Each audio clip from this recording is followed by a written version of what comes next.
దేశంలో అన్ని వర్గాల సంక్షేమం, అన్ని రంగాల్లో అభివృద్ధి లక్ష్యంగా ప్రధాని మోదీ పాలన కొనసాగుతుందన్నారు BJP MLA Nallimilli Ramakrishna Reddy.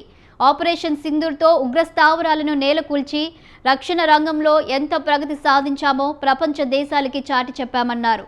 Double engine సర్కార్తో AP ప్రగతి పథంలో దూసుకెళ్తుందన్నారు.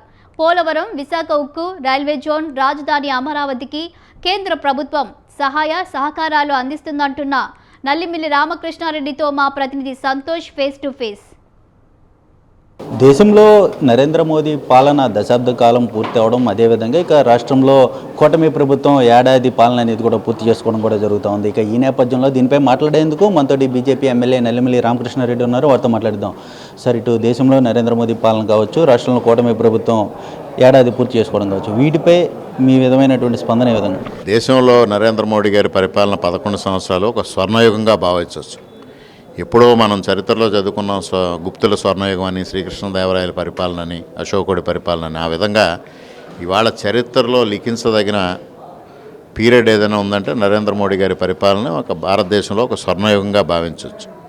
ఇటు సుపరిపాలన అంటే అభివృద్ధి కార్యక్రమాలు, సంక్షేమ కార్యక్రమాలు మేళవించడంతో పాటు ప్రాచీన సాంస్కృతిక వారసత్వాన్ని కాపాడడంతో పాటు ఆధునికంగా ఇవాళ కార్యక్రమాలు చేయడంతో ఇవాళ నరేంద్ర మోడీ గారు ఆర్థిక రంగంలో కూడా స్వయం సమృద్ధి సాధించి ఇవాళ 4వ స్థానానికి ప్రపంచంలో భారత్ ఒక బలీయమైన శక్తిగా అటు ఆర్థిక రంగంలో కానీ ఇటు రక్షణ రంగంలో కానీ రూపొందించడంలో నరేంద్ర మోడీ గారు ఆలోచన విధానం, పనిచేసిన విధానం ఒక అత్యద్భుతంగా మనం భావించవచ్చు.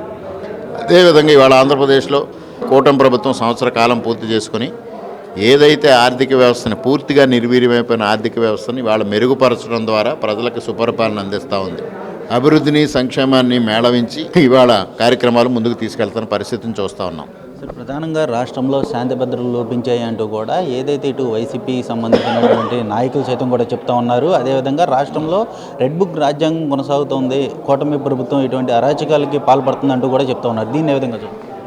శాంతి భద్రతలు క్షీణించడం అంటే శాంతి భద్రతలను కాపాడుకోవటం కోసం అరాచక శక్తుల్ని పైన చట్ట ప్రకారం చర్యలు తీసుకోవడం జరుగుతూ ఉంది. దాన్ని వారు విమర్శిస్తే ఎవరూ చేయగలిగింది లేదు. ఇవాళ లిక్కర్ స్కామ్స్ కానీ, ఇసుక దందాలు కానీ, మిగిలిన వ్యవహారాలన్నీ వ్యవస్థీకృత నేరాలు.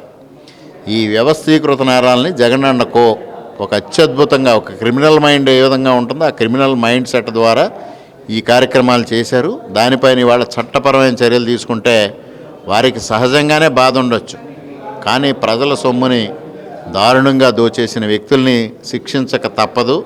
అది నిరంతరంగా కొనసాగే ప్రక్రియ. చట్టం తన పని తాను చేస్తూ ఉంటుంది, దాన్ని ఎవరు విమర్శించాల్సిన అవసరం లేదు.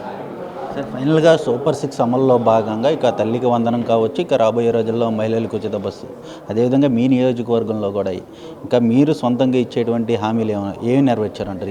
ఇప్పటి వరకు సూపర్ 6లో భాగంగా ఏదైతే పెన్షన్ పెంపుదల ఉందో దాన్ని అత్యద్భుతంగా అమలు చేయడం జరుగుతుంది. 4,000 రూపాయల పెన్షను, వికలాంగులకు 6,000 రూపాయలు కార్యక్రమం జరుగుతూ ఉంది. మరొక పక్క ఇవాళ తల్లికి వందనాన్ని ఎంత అత్యద్భుతంగా కార్యక్రమాన్ని కూటమి ప్రభుత్వం నిర్వహించిందో నారా లోకేష్ గారి నాయకత్వంలో అందరూ చూశారు.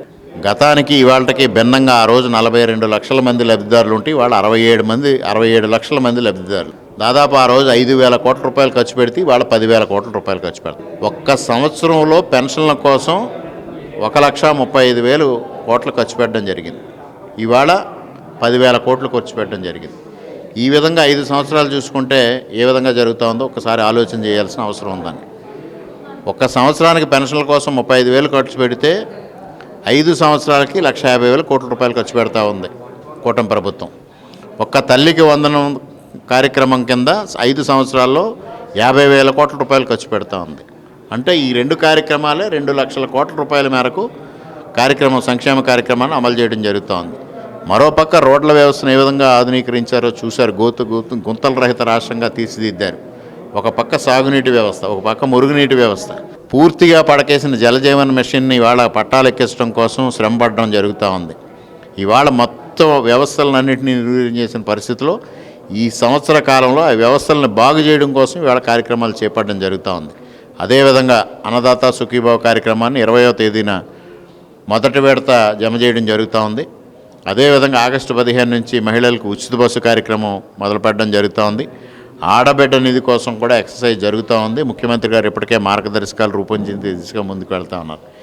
ఏవైతే హామీలు ఇవ్వడం జరిగిందో అన్ని హామీల్ని అమలు చేయడం జరుగుతుంది అనేది స్పష్టంగా తెలియజేస్తా ఉన్నాను. ఇంక ఇది మొత్తంగా చూసుకున్నట్లయితే కనుక ఇక దేశంలో కావచ్చు, రాష్ట్రంలో కావచ్చు, ఏదైతే ఇటు కూటమి ప్రభుత్వం కూడా విజయవంతంగా పాలన అనేది కూడా కొనసాగుతూ ఉంది. అదేవిధంగా ఇటు అభివృద్ధి, సంక్షేమం రెండు కళ్ళ సిద్ధాంతంతో అయితే ముందుకెళ్తున్నటువంటి పరిస్థితులు కూడా నెలకొన్నాయంటూ కూడా బీజేపీ ఎమ్మెల్యే నల్లమిల్లి రామకృష్ణారెడ్డి తెలియజేస్తూ ఉన్నారు. వీడియో జర్నలిస్ట్ ప్రదీప్తో సంతోష్, స్వతంత్ర టీవీ, బీజేపీ కార్యాలయం నుంచి.